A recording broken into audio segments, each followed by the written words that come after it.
So first we're going to focus more heavily on passive transport.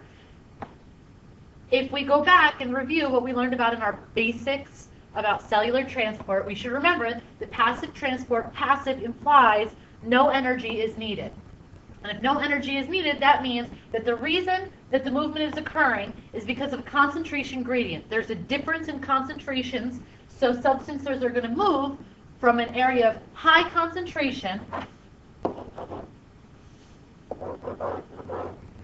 to an area of low concentration. So in passive transport, we're moving high to low with no energy. There are three different types of passive transport. We have diffusion, we have osmosis, and we have ion channels. Right?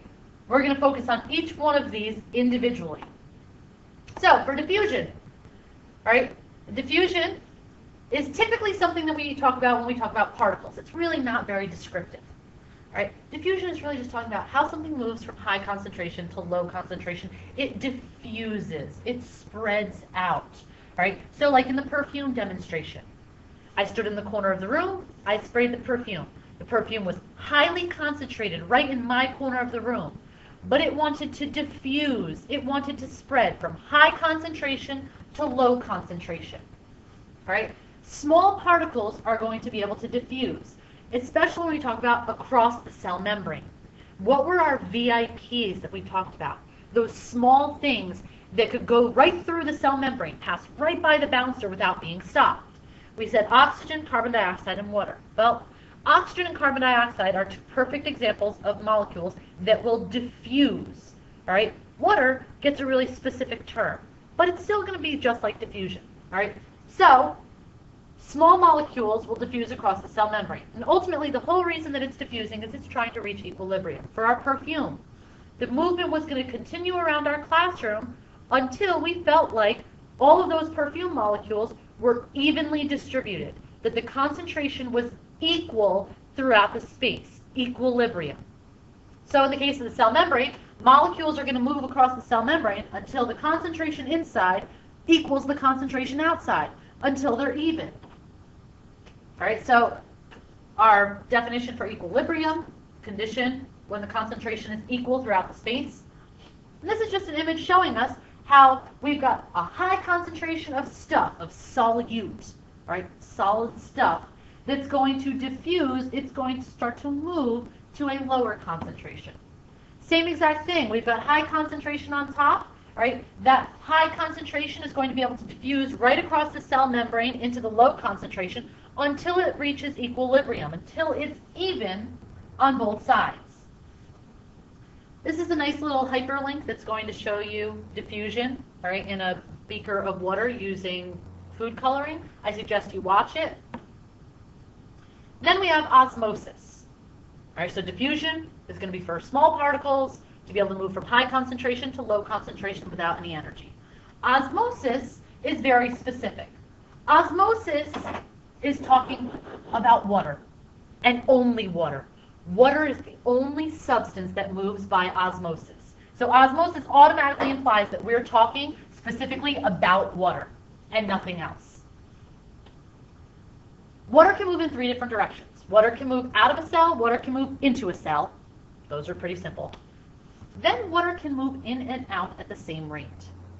This is considered a separate direction because the water is technically still moving, all right? It's just moving in and out evenly, which means that there's overall not one direction or another, but there's still movement, right? If we look at this particular picture, it's really just showing how molecules of water will still move from where they're high concentrated to where they're low concentrated. So water still flows high to low. And we're going to focus on movement out of the cell first. So if you have a particular cell and water moves out of that cell, obviously the cell should get smaller. It should start to shrink, should start to shrivel. It's going to get smaller. Why it gets smaller is based on what it's in. All right, cells are always surrounded by liquids, by different solutions, by different substances. Majority of your body is water. but it's not purely water. It's water mixed with some ions, mixed with some salt, mixed with some sugar, all different stuff, right?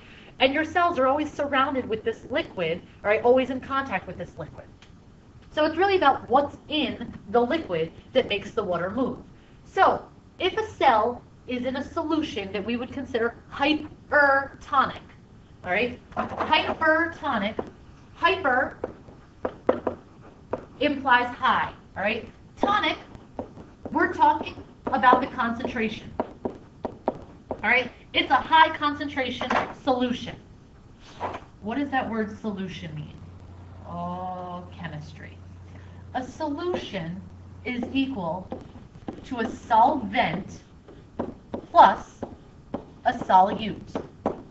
The solvent being a liquid portion, solute being the solid portion that you're going to dissolve in the liquid. So, for example, if our hypertonic solution was salt water, our solute, our solid, would be salt, our solvent would be water, and our solution would be salt water. And if it's really salty water, we'd consider it to be a hypertonic solution. It's highly concentrated in salt, highly concentrated in solute. So,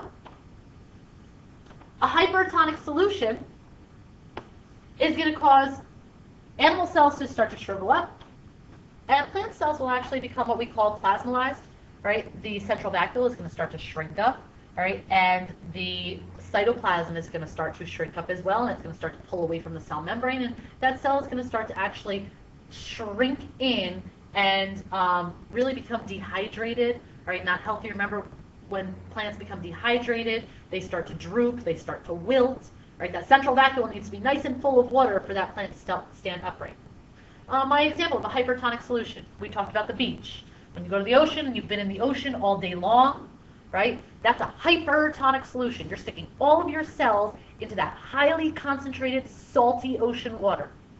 That salty ocean water causes the water to move out of your cells, right, where there's lots of water, into the ocean where, you know what, as crazy as it may seem, the concentration of water is lower because there's so much salt, right? It's actually going to draw the water out and dehydrate you. So that's an example of a hypertonic solution.